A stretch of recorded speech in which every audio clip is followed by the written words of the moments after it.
ces petits canards ont des choses à nous raconter.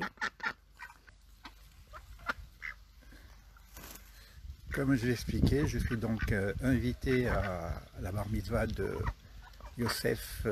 Je suis maintenant avec ces jeunes canards qui veulent discuter avec moi.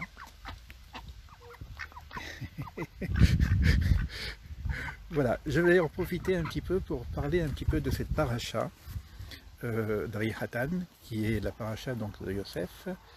Et comme on l'a entendu, bon, un peu difficilement parce qu'il y avait beaucoup de bruit à la synagogue, dans cette paracha, il y a énormément de choses correspondant à l'identité juive, et notamment les commandements, notamment le retour en Israël, et puis notamment le Shema Israël.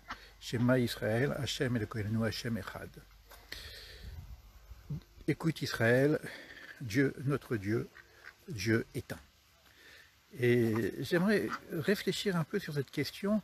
Qu'est-ce qu'on apprend avec ce schéma Israël, qui est vraiment le credo, puisque c'est une phrase clé que nous racontons, que nous récitons d'ailleurs à la naissance d'un enfant, que nous récitons au départ de ce monde, et que nous récitons 2-3 fois par jour. Écoute Israël, Dieu notre Dieu, Dieu est un. Est-ce à dire que on pourrait croire qu'il y aurait deux dieux? Qu'est-ce qu'on apprend par cette idée qu'il n'y a qu'un seul Dieu? Qu'est-ce que veut dire le mot Echad, un? Alors, un veut dire déjà que c'est pas deux. C'est simple. Mais si on est venu là pour apprendre que un n'est pas deux, on se demande qu'est-ce qu'on fait ici. Alors, qu'est-ce que ça veut dire que un n'est pas deux? Or que nous savons bien que le monde est complètement duel. Il n'y a rien qui existe autrement que par deux. Le haut, le bas, les animaux, les hommes, le féminin, le masculin. Qu'est-ce que veut dire un dans ce monde? Et notamment, qu'est-ce que veut dire un par rapport à Dieu? Alors il faut reprendre le texte lui-même quand on dit Shema Israël, écoute Israël, c'est comme une forme d'intention, d'enseignement, écoute, c'est pas évident que tu puisses comprendre que Dieu est un. D'autant plus que d'après la Kabbale, la finalité de ce monde serait de comprendre cette notion du Echad, puisqu'il est écrit « Ve'ada et Hachem » et tu connaîtras Dieu. Et qu'est-ce que je peux connaître Dieu, puisque je ne peux pas connaître son essence? Le texte nous dit, en tout cas le Ramchal nous dit que ce que je peux connaître Dieu, c'est son unicité. Et c'est ce qui sera révélé à la fin des temps. En quoi cela est quelque chose de si énorme pour comprendre que notre finalité, c'est de comprendre l'unité divine. Alors un, c'est pas deux, finalement c'est pas n'importe quoi. Parce que si un n'est pas deux, qu'est-ce que je fais avec cette notion du bien et du mal? Il est évident que naturellement on pourrait croire qu'il y a deux forces, une force du bien et une force du mal, et que ces deux forces sont opposées. Or, lorsqu'on dit que Ein Od Leva deux, il n'y a rien d'autre que lui, il ne peut pas y avoir deux forces opposées, ou une force qui viendrait s'opposer à l'unicité divine. Alors là encore, on a un vrai problème. Qu'est-ce que je fais du mal? Qu'est-ce que je fais des épreuves? Il est facile de comprendre que lorsque je suis dans la joie, dans le bonheur, dans la nature, nous comprenons la présence divine. Mais comment ça se passe devant les épreuves? Comment comprendre que l'unité, c'est aussi savoir que dans les épreuves, la présence divine est présente? C'est pas évident. C'est pas évident, c'est une réflexion à partager. Comment cela se passe face au mal? Est-ce à dire que le mal est dirigé par Dieu? C'est difficile. Surtout quand nous sommes dans des situations extrêmes. Certaines maladies. Je veux parler de la Shoah.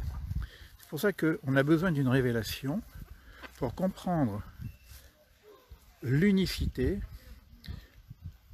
dans toute chose, jusqu'à l'épreuve, jusqu'à la souffrance. Ça, c'est une première chose. C'est en cela que nous avons besoin d'une révélation. Autrement, c'est dire qu'il y aurait une force contraire qui viendrait s'opposer à la volonté divine.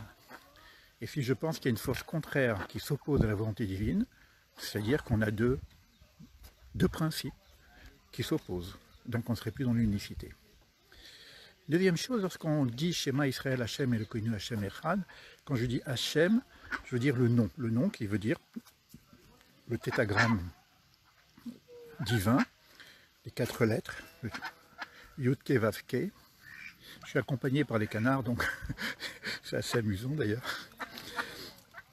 Donc le nom divin, le nom ineffable, Shema Israël, Hachem, le nom divin, Elokeinu, donc le nom maintenant Elohim, notre Dieu, Hachem, le nom divin, Yud-Ke Vav-Ke, Echad, un. C'est-à-dire que là on apprend aussi autre chose. Hachem ou Elohim, c'est-à-dire que ce nom divin, Yud-Ke Vav-Ke, étant aussi le nom, Yud-Ke Vav-Ke, est aussi le nom Elohim, c'est-à-dire le nom du Dieu créateur. Ça veut dire qu'on n'a pas une notion de Dieu, il est impossible de connaître l'essence divine, on ne le connaît que par ses manifestations.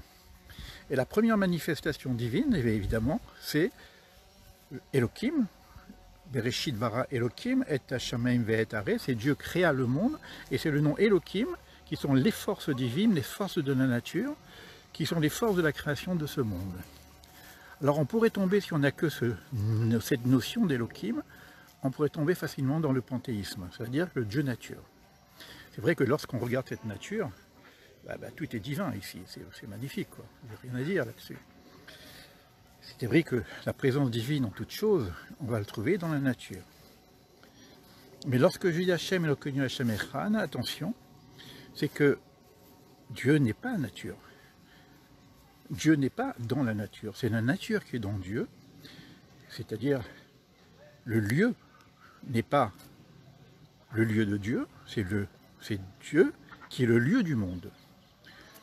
Donc nous avons autre chose ici, c'est-à-dire le Yud-Ke Vav-Ke qui représente l'essence divine, on va dire l'âme du monde.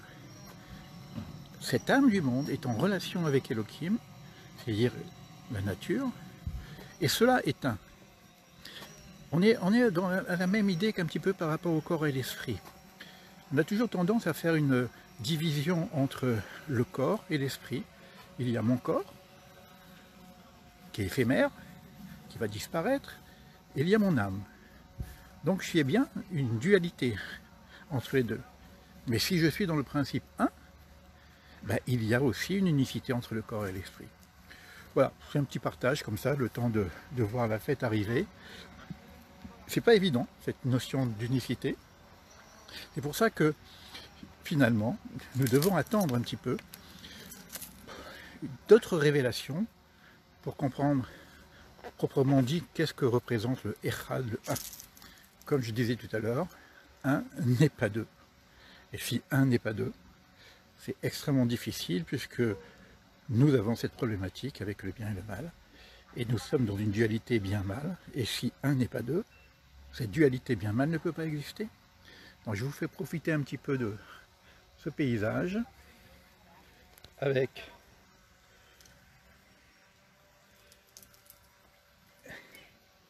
cette nature. Et dans cette nature, comme je l'ai dit tout à l'heure, il y a aussi l'essence, il y a l'âme de la nature. Voilà, à bientôt, je ne sais pas ce que ça donne, c'était juste une promenade et aussi un petit cadeau que je voulais faire à Yosef pour sa bar mitzvah. À bientôt.